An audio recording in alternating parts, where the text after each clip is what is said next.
I mean, come on, you do 2 seconds of a Tchaikovsky concerto with this man and you can never, ever, ever forget it. You are touched with something that is greater than all of us.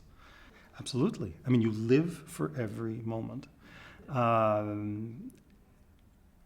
It means taking risks also. It means not playing it careful. I don't know what's going to happen with this Boeing, and I don't know if it's going to come out, but we're going to try it, because if we don't try it, nothing happens. And there is no moment in a performance of Ivry where nothing happens.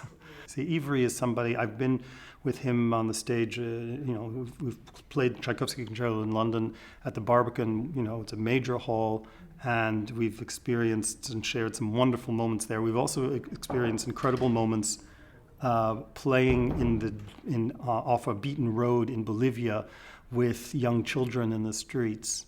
And the same amount of energy, love of music, and an openness and generosity you find off the beaten path in Bolivia than you do on the stage in London. He's not someone who turns on just for an audience. He's always on. People just wandering around in his apartment, holding on to 4 or 5 different conversations at the same time, and he's talking and sitting on his chair, and then he'll just go, and then all of a sudden everyone's going to watch him and say, Ivry, and he'll say something like, he'll look at everybody, he'll start tearing in his eyes, and he'll say, I love to have you all around me. But every now and then you meet people who really want to share, and share in the most primal level. He'll look at any woman, a man or especially a woman, but also men in the eye, and just look at them and say, who are you? And why are you? And he's interested to know what makes you think. And it was very important for me, because of my relationship with my own father, Isaac Stern, to be able to understand, in a way, my father from a different angle as well. Ivry and he were colleagues, and so the two of us would be talking about my father in a very specific way, and he allowed me to see things in very, very different ways. There once upon a time, the earth was populated with a few giants that would roam around, these titans, for whom music was not a career, and it was not a way of life. It was much, much bigger. And these people strove among us, and every now and then would shine their light, and we would see something of eternity that we never thought we saw before. Why did these people exist then? I think it's because we are in a day, first of all, the music world was very different then. You had fewer concerts. You didn't run around like crazy. You didn't finish a concert and run off to an airplane and do a rehearsal next day. You just couldn't. So there was something much more sane about the lifestyle. And simply, you were there because you were inspired by something. And what allows that inspiration to come out is not having done the studying and having done the practicing, which was of course important, but the most important was having the intuition to be able to bring that out. Just knowing, that's the moment. Not because you've studied it and it's an 8th note and 16th note, but in the 19th century it was like this, and the 18th century was this. It's important to know those things, but there's a point where you just have to say, why? And if you can't answer the question why, then you shouldn't be a musician. And with these people, there was always a why. When my father played Tchaikovsky Concerto, that was the way to play the Tchaikovsky Concerto. There was no other way. Then you'd hear Oistrakh doing it, and that was the only way. In other words, every one of these great masters had their only way. And when they played, you felt that this was the truth. And yes, of course there were other ways. You know that. But at that moment, there's something magical that happens, and nothing else is important. And you don't think of someone else's recording, or this tempo or that tempo, or this was out of tune, or this. You didn't care. That wasn't the point. The point was, wow, this is a moment, and I'm living this moment.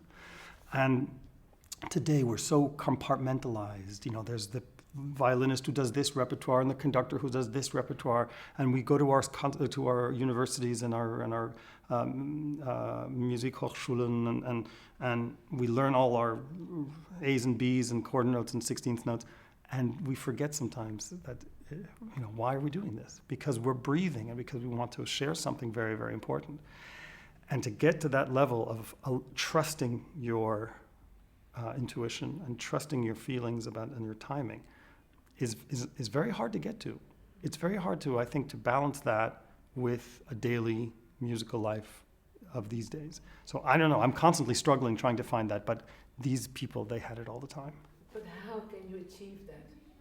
I don't think you can achieve it. I think you have to be it. You know, in other words, it's almost like you have to do less to get more.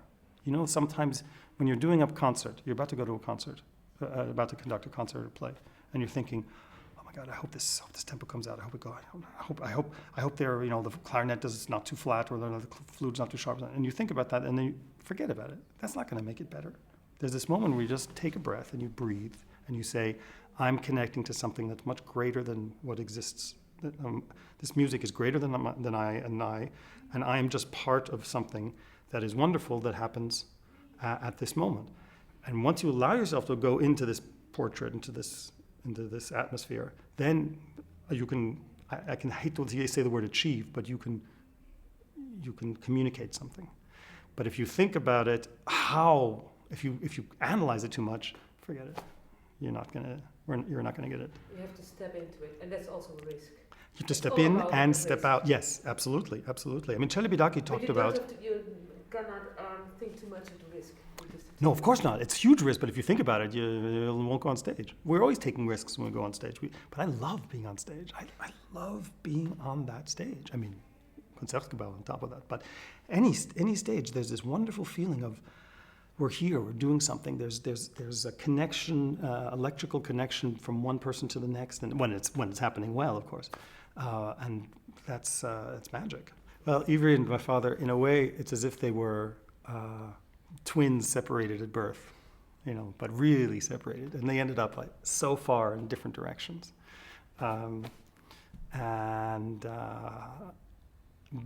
but when you cut away at the obvious differences, and then you keep cutting away, eventually you come to a certain moment of making music speak at every second.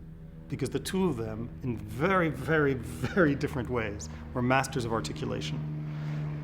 And articulation, especially for someone who's not a musician, articulation may sound just like a technical term, but articulation means taking this note and having it mean something. This means as much as if when I'm speaking to you in English or in Swedish or in Chinese, and every note must have something to say. And if it doesn't, then you're using the music. And that's where my respect is for people like my father and Ivry. They worship music. They worship music and they believe in music. And they believe that music makes them better people and makes other people just better with themselves. And without that, again, inspiration. So how were they different? Ivry always looked on the wild side of things. My father, he liked to command a certain concentration. He looked at the larger structure, and Ivry is finding incredible detail in each note. So you have very different ways of looking. I mean, if you put two recordings together, you'd think it's two different pieces, but each one has their own truths to them. And but for me, growing up with my father, to be able to work with Ivry, the combination was huge for me because it just the two of them are painters, and the two of them have colors that most painters have never ever seen in their lives. And do you feel privileged? I feel very lucky. I feel very lucky. Privilege is a very dangerous word. Privilege sounds, but that's not how I feel. I feel humbled and very lucky and challenged to live up to something, because I have that in my ear, and I can't just pretend that something is good enough. There's a certain level that I have to try to achieve, which I won't ever. I will never try. I will never even pretend to get there, because serving it and trying to get there is already enough for me.